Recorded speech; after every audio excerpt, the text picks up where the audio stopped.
पैसा दुर्लभ नहीं है, बल्कि केवल उन्हीं के लिए उपलब्ध है जो पैसे के खेल के नियमों को जानते हैं।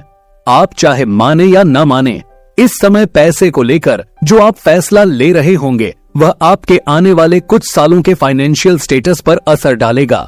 तो क्यों ना अभी से पैसे के साइकोलॉजी को समझा जाए और जल्दी से जल्दी फायदा लिया जाए। हेलो दोस्तों, स्वागत है आपका ग्रो योरसेल्फ पर। आज हम एक नई किताब के साथ हैं, द साइकोलॉजी ऑफ मनी। अच्छा पैसा होने का आपके स्मार्ट होने से बहुत कम लेना देना है, लेकिन ज्यादा इस बात से लेना देना है कि किस तरह आप व्यवहार करते हैं। किताब का हर अध्याय एक इंसान को पैसे के प्रति व्यवहार और एटीट्यूड को दर्शाता है। कुछ व्यवहार अच्छे नतीजे की गारंटी देते हैं, जबकि दूसरे व्यवहार विफलता के। तो चलिए फिर इस किताब के 12 महत्वपूर्ण पाठों को डिटेल में समझते हैं। पाठ 1, कोई पागल नहीं है। हर एक की एक अलग सोच होती है कि किस तरह यह दुनिया काम करती है। आपका दुनिया को देखने का नजरिया कई हालात, वैल्यूज और बाहरी प्रभावों से प्रभावित होता है। आपके अपने पैसे के साथ पर्सनल एक्सपीरियंस का दुनिया में होने वाली घटनाओं से लेना 0.1% है, लेकिन 80% इस बात से है कि आप किस तरह सोचते हैं कि दुनिया कैसे काम करती है। कोई भी चीज आपके डर और अनिश्चितता की ताकत को नहीं रोक सकती है, चाहे आप कितना भी पढ़ लें या खुले विचारों वाले हो जाएं। हम सब यह सोचते हैं कि हमें पता है कि दुनिया कैसे काम करती है, लेकिन हम इसे एक पतले से रेशम के बराबर भी अनुभव नहीं कर पाए हैं। पार्ट 2, भाग्य और जोखिम। कोशिशों से आपके नतीजे तय होते हैं, लेकिन किस्मत और जोखिम भी इसमें एक बहुत महत्वपूर्ण भूमिका निभाते हैं। बिल गेट्स उन चुनिंदा हाई स्कूल्स में पढ़े जहां 1968 में कंप्यूटर हुआ करते थे। अगर शिक्षक बिल डगल की कोशिश नहीं होती, जिन्होंने उस समय एक $3000 का कंप्यूटर खरीदा, तो इसकी संभावना कम है कि बिल गेट्स को वही करियर में सक्सेस मिलती। गेट्स खुद यह चीज मानते हैं कि अगर लेक साइड स्कूल नहीं होता तो आज माइक्रोसॉफ्ट भी नहीं होता। लेक साइड में 3 बहुत बेहतरीन कंप्यूटर स्टूडेंट्स जो आपस में दोस्त भी थे, बिल गेट्स, पॉल एलन और केंट एवंस को भी सक्सेस मिलना तय था, लेकिन उनकी ग्रेजुएशन से पहले ही एक दुर्घटना में मौत हो गई। इसे एक दुर्भाग्य के उदाहरण के तौर पर देखा जा सकता है। किस्मत और जोखिम लेना, यह दोनों वह वास्तविकता है जो हर एक की जिंदगी में उसके खुद के प्रयास के अलावा भी उसके नतीजे पर असर डालती है। यह दोनों चीजें होती हैं क्योंकि सिर्फ आपके प्रयासों के दम पर ही आपको 100% नतीजे मिलने के लिए दुनिया बहुत कॉम्प्लेक्स है। किसी ऐसी घटना का जो आपके कंट्रोल में नहीं है, उसका भी आपके ऊपर अच्छा खास प्रभाव पड़ सकता है। पार्ट 3, कभी पर्याप्त नहीं। यह एक कहानी है लेखक कर्ट वनग और जोसेफ हेलर की, जो एक अरबपति के पार्टी में शामिल होते हैं। कर्ट ने कहा कि यह अरबपति एक दिन में उतने पैसे कमा लेता है जितना हेलर अपने लोकप्रिय उपन्यास नोवेल से आज तक नहीं कमा पाया है। हेलर ने कहा, हाँ, लेकिन मेरे पास कुछ ऐसा है जो उसके पास कभी नहीं होगा। वो है काफी जो आपके पास है उसे खतरों में डालने की कोई वजह नहीं बनती। सबसे मुश्किल फाइनेंशियल स्किल यह है कि आप अपने गोल पोस्ट को मूव न करने दें। खुद को दूसरे से तुलना करना एक गलती है। वेल्थ और जलन पैदा करने के लिए कंपटीशन अच्छा है, लेकिन सामाजिक तुलना एक ऐसा प्रोसेस है जो कभी खत्म नहीं होती है। आपको इस सीढ़ी पर हमेशा आपसे ऊपर कोई मिल ही जाएगा। मतलब है आपको यह पता हो कि किस चीज को अवॉइड किया जाए, जिसके लिए आपको बाद में पछताना न पड़े।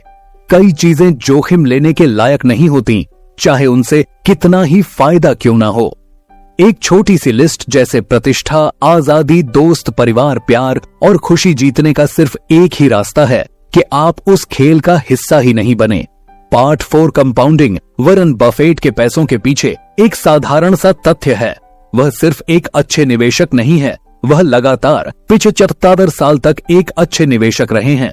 इनकी फाइनेंशियल सक्सेस को एक फाइनेंशियल बेस में बांधा जा सकता है जो उन्होंने अपने शुरू के सालों में बनाया था और बाद में उसे लंबा समय तक बनाया रखा। इन्वेस्टिंग उनका स्किल है, लेकिन उनका सीक्रेट यह है कि सही समय पर अच्छी इन्वेस्टमेंट। पैसा प्राप्त करना और पैसा रखना पूरी तरह से अलग चीजें हैं। धन प्राप्त करने के लिए जोखिम उठाने, आशावादी होने और अपने आप को वहां रखने की आवश्यकता होती है। पैसा रखने के लिए इसके विपरीत की आवश्यकता होती है। इसके लिए विनम्रता की आवश्यकता होती है और यह भय होता है कि आपने जो बनाया है वह आपसे उतनी ही तेजी से छीना जा सकता है। पार्ट 5, अमीर बनना, अमीर बने रहना, पैसा पाना और बनाए रखना बिल्कुल अलग चीजें हैं और इनके लिए बिल्कुल अलग मानसिकता और रणनीतियां, स्ट्रेटेजी चाहिए। पैसा बनाने के लिए रिस्क लेने की जरूरत होती है, पॉजिटिव बने रहने और खुद को इसमें झोंक देने की पैसा बनाए रखने के लिए जरूरी होती है। ठीक इसके उलट है कि इसके लिए चाहिए विनम्रता और यह डर कि जो आपने कमाया है वह बहुत जल्दी आपके हाथ से निकल भी सकता है। माइकल मोरिस, जो एक वेंचर कैपिटलिस्ट है, कहते हैं, हम यह समझते हैं कि आने वाला कल बीते हुए कल जैसा नहीं होगा। हम अभी तक के मिले इनाम पर आराम नहीं कर सकते। हम आत्मसंतुष्ट नहीं हो सकते। हम यह मानकर नहीं बैठ सकते कि बीते हुए कल की सफलता आने वाले कल की सफलता में तब्दील हो जाएगी। एक सर्वाइवल माइंड होने के लिए 3 चीजों की जरूरत होती है। 1, फाइनेंशियल अनब्रेकेबल होने का लक्ष्य बनाएं। इतना सक्षम बने कि मार्केट के उतार चढ़ाव सहन कर सकें और गेम में लंबे समय तक बने रह सकें ताकि कंपाउंडिंग अपना जादू दिखा सके। 2, प्लान करने के लिए सबसे महत्वपूर्ण चीज है कि कोई भी प्लान आपके प्लान के अनुसार नहीं जाएगा। हर योजना में गलती के लिए जगह रहती है। जितना आपको अपने प्लान को सफल बनाने के लिए एक खास चीज की जरूरत होगी, उतना कमजोर आपका प्लान होगा। 3, आने वाले कल को लेकर आशावादी, ऑप्टिमिस्टिक रहे, पर सफलता के रास्ते में आने वाली बाधाओं को लेकर भी सचेत रहें। पार्ट 6, टेल्स, आप जीत गए। यह एक आर्ट कलेक्टर हाइंज बेयर की कहानी है। उन्होंने पिकासो, ब्रॉक्स, क्लीस और मासस की एक अद्भुत संग्रह इकट्ठा की। लोग उसके कला में निवेश करने की कला से भौचक्के रह जाते हैं। सच्चाई यह थी कि उन्होंने बहुत ज्यादा संख्या में कला खरीद लिए थे। उनके संग्रह का कुछ हिस्सा ही मूल्यवान था। बे ग्रोनबर्ग, कोई भी चीज जो विशाल हो, लाभदायक हो, प्रसिद्ध हो या प्रभावशाली हो, वह एक टेल इवेंट का नतीजा होती है, हजारों या लाखों में एक इवेंट की तरह। अब हम एक वेंचर कैपिटल मॉडल के बारे में बात करेंगे। अगर एक फंड 100 इन्वेस्टमेंट्स करता है तो वह 80% फेलियर का अंदाजा लगा रहे होते हैं, कुछ % अच्छा परफॉर्म करने का और % अच्छे रिटर्न्स का। अगर स्टॉक मार्केट में विनर्स और लूजर्स के डिस्ट्रीब्यूशन पर विचार करें तो ज्यादातर पब्लिक कंपनीज फेल हो जाती हैं, कुछ ही ठीक ठाक कर पाती है और कुछ होती है जो बहुत अच्छे रिजल्ट्स दे जाती है। जब आप स्वीकार करते हैं कि टेल ही बिजनेस, इन्वेस्टमेंट और फाइनेंस में हर चीज को चलाती है, तो आप यह समझते हैं कि बहुत सारी चीजें गलत जाएंगी, टूटेगी, फेल भी होगी, लेकिन यह बिल्कुल नॉर्मल है। पार्ट 7, वेल्थ वह है जो आप नहीं देखते। वेल्थ वो फाइनेंशियल एसेट है जो अभी तक किसी ऑब्जेक्ट में कन्वर्ट नहीं की गई है। हाउल बताते हैं कि जब लोग कहते हैं कि वह करोड़पति बनना चाहते हैं, इसका असल में मतलब यह है कि वह $1 मिलियन खर्च करना चाहते हैं। $1 मिलियन खर्च करना करोड़पति बनने से बिल्कुल उल्टा है। वेल्थ और रिच के बीच में अंतर यह है कि लोग जो बड़े घर में रहते हैं और फैंसी कार चलाते हैं वह रिच है। बड़ी इनकम वाले लोग रिच हैं, वो इस चीज को दिखाते हैं कि वह रिच है। वेल्थ छुपी हुई होती है। वेल्थ वो इनकम है जिसे सेव किया जाता है, न कि खर्च। वेल्थ का होना है ऑप्शन का होना, फ्लेक्सिबल का होना और ग्रोथ का होना। वेल्थ का मतलब है वह खरीदने में सक्षम होना जिसकी आपको जरूरत है। पार्ट 8, पैसे बचाएं। एक निश्चित इनकम लेवल के बाद 3 तरह के लोग होते हैं। 1, एक जो बचाते हैं यानी कि सेव करते हैं। 2, दूसरे जो सोचते ही नहीं है कि वह पैसा बचा सकते हैं। 3, तीसरे वह जिनको नहीं लगता कि उनको पैसा बचाने की जरूरत है। आपकी सेविंग रेट आपकी आय या इन्वेस्टमेंट रिटर्न से भी ज्यादा महत्वपूर्ण है। लोग क्या सोचते और महसूस करते हैं इसके बारे में चिंता न करें। अपने समय के ऊपर नियंत्रण, कंट्रोल होना और ऑप्शंस होना। दुनिया की सबसे मूल्यवान मुद्रा करेंसी है। पार्ट 9, उचित तर्क संगत और त्रुटि की गुंजाइश। फाइनेंशियल डिसीजन लेते समय बिल्कुल ठंडा होकर ना रहे। उचित रहने का लक्ष्य रखें। वाजिब होना ज्यादा रियलिस्टिक है और इसके साथ लंबे समय तक बने रहने की, जो कि सबसे ज्यादा मायने रखता है। पैसा बनाने के चांसेस समय के साथ बढ़ते जाते हैं। स्कॉट सेग, जो एक पॉलिटिकल साई है, कहते हैं चीजें जो पहले कभी नहीं हुई वह पूरे समय होती रहती है। याद रखें कि बीते कल की परफॉर्मेंस आने वाले कल की परफॉर्मेंस का संकेत नहीं होती है।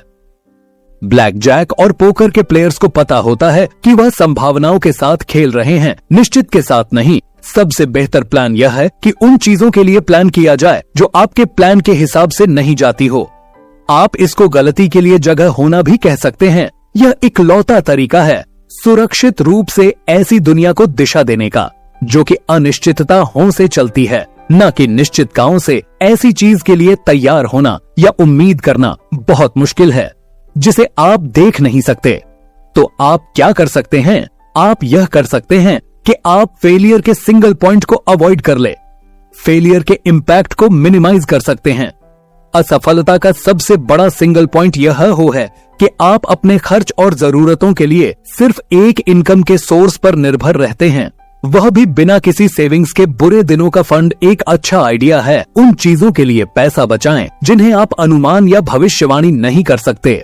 पार्ट 10 आप बदल जाएंगे। हम खुद के फ्यूचर सेल्फ के एक बहुत बुरे प्रेडिक्सी है जो हमारे फर सेल्फ की जरूरतें और चाहते होंगी। लॉन्ग टर्म के लिए सोच पाना और इफेक्टिवली डिसीजन ले पाना बहुत मुश्किल होता है। क्या सच्चाई को स्वीकार करें कि एक इंसान बदलाव होने के लिए ही बना है। आज जो आपके लिए मायने रखता है, हो सकता है आने वाले 10 साल में उसका कोई मतलब ही नहीं रहे। डूबा हुआ लागत बीते हुए कल के बुरे फैसले को आगे बढ़ाते जाना जिसकी भरपाई होना अब संभव नहीं है। सी दुनिया में जो लगातार बदल रही है, यह एक शैतान का काम करता है। यह हमारे भविष्य को हमारे अतीत का गुलाम बना देता है। यह उस अजनबी की तरह है जो आपकी जिंदगी के बड़े फैसले लेता है, जैसे कि आपने एक बिजनेस में इन्वेस्ट किया और बुरी तरह फेल हो गए। अब आप इसे जारी रखने का सोचते हैं क्योंकि आप बहुत पैसा लगा चुके हो, बिना यह सोचे कि आगे भी चलकर यह जरूरी नहीं है कि आप पैसा बना लेंगे। जो चला गया वो डूबा हुआ लागत है। जरूरी है कि हम होने वाले नुकसान से खुद को बचाएं। पैसों के साथ जुड़ी कई चीजों के लिए यह जानना है कि उसकी कीमत क्या है और उसे चुकाने के लिए तैयार रहना। सफल इन्वेस्टिंग एक कीमत मांगती है, लेकिन इसकी करेंसी डॉलर या सेंट नहीं होती। यह होती है अस्थिरता, डर, शंका, अनिश्चितता और पछतावा।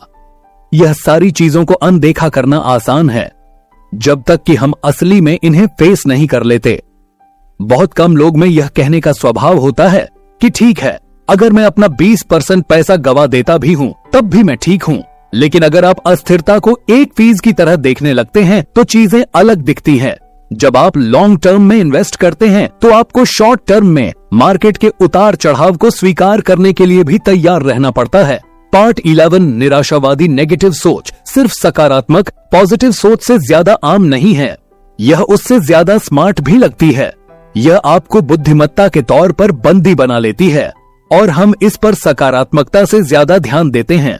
अगर आप किसी को यह बताएंगे कि सब कुछ ठीक हो जाएगा तो या तो आपसे वह दूर निकल लेंगे या आपको उलझन भरी निगाहों से देखेंगे। किसी को यह बताएं कि उन पर खतरा है और आपको उनकी पूरी अटेंशन मिलेगी। डेनियल कनहेमन कहते हैं, यह पॉजिटिव और नेगेटिव एक्सपेक्टेशंस और एक्सपीरियंस के पावर के बीच की असामान्य का एक इवोल्यूशनरी हिस्ट्री है। ऑनर्गेनिक को अवसरों से ज्यादा जरूरी मानकर काम करते हैं, उनके जीवित रहने और रिप्रोड्यूस करने के मौके ज्यादा बनते हैं। 2000 में जब तेल के मूल्य बढ़े, कुछ खास तरह से तेल निकालना इकोनॉमिकली संभव हो सका। आवश्यकता आविष्कार की जननी है और मानवता अनंत इन्फिनिट रूप से इनोवेटिव है। लोग बाधाओं और समस्याओं को नए समाधान सॉल्यूशन के साथ जवाब देते हैं। खतरों के साथ समान परिमाण के समाधान भी आते हैं। इकोनॉमिक हिस्ट्री का यह एक कॉमन प्लॉट है जिसे अक्सर नकारात्मक विचारक द्वारा भुला दिया जाता है। प्रोग्रेस धीमी होती है लेकिन झटके और आपदा जल्दी और ज्यादा प्रभावशाली होते हैं। रातों रात बहुत सारी ट्रीटीज होती हैं, लेकिन शायद ही कभी रातों रात चमत्कार होता है। ग्रोथ बनती है कंपाउंडिंग से, जो कि हमेशा समय लेती है। डिस्ट्रक्शन होते हैं फेलियर के सिंगल पॉइंट, जो कि कुछ सेकंड्स में हो जाते हैं, और कॉन्फिडेंस लूज होना वह भी एक झटके में हो जाता है। पार्ट 12 कबूलनामा कन्फेशन इज लेसन में लेखक कुछ अपने फाइनेंशियल बिहेवियर और विश्वास को हाईलाइट करते हैं। हाउल के फाइनेंशियल डिसीजन की एक ही ड्राइव है, स्वतंत्रता। वह कम खर्च वाली एक्टिविटीज में खुशी खोजते हैं, जैसे एक्सरसाइज, रीडिंग, पॉडकास्ट और लर्निंग। उनके पास कर्ज के पैसे से लिया हुआ घर नहीं है। वह यह मानते हैं कि हो सकता है कि यह एक बुरा फाइनेंशियल डिसीजन हो, पर एक अच्छा मनी डिसीजन है, क्योंकि इसमें कम से कम मन की शांति तो है। वह अपने 20% एसेट्स कैश में रखते हैं, जिसमें उनके घर की कीमत शामिल नहीं है। वह एक सेफ्टी नेट बनाने के लिए और इमरजेंसी में अपने स्टॉक्स बेचने से बचने के लिए ऐसा करते हैं। चार्ली मंगर कहते हैं, कंपाउंडिंग का पहला नियम यह कहता है कि इसमें बिना वजह के रोक टोक न किया जाए। हाउल अब किसी इंडिविजुअल स्टॉक्स में इन्वेस्ट नहीं करते। हाउल ने सभी stock market investments low cost index funds में कर रखे हैं। कुछ लोग एवरी मार्केट को आउट परफॉर्म कर देते हैं। यह बहुत मुश्किल है और जो ज्यादातर लोग सोचते हैं उससे कहीं ज्यादा मुश्किल। हर इन्वेस्टर को वह रणनीति चुननी चाहिए जिसके लक्ष्य पाने के सबसे ज्यादा चांसेस हो। ज्यादातर इन्वेस्टर्स के लिए लॉन्ग टर्म में लो कॉस्ट इंडेक्स फंड सबसे ज्यादा रिटर्न देकर जाएंगे। द साइकोलॉजी ऑफ मनी के अंतिम भाग में लेखक महत्वपूर्ण विचारों को संक्षेप में कहते हैं कि पैसा का इस्तेमाल हमें सही जगह सही तरीके से करना चाहिए और इन्वेस्टमेंट आज से ही शुरू कर देनी चाहिए। इन्वेस्टमेंट के लिए डीमेट अकाउंट जरूर खोल ले। अगर फ्री में अकाउंट खोलना चाहते हैं तो नीचे अपस्टॉक्स से खोल सकते हैं में पर्चोस में। अब मैं पर्सनली वहीं पे इन्वेस्टमेंट करता हूँ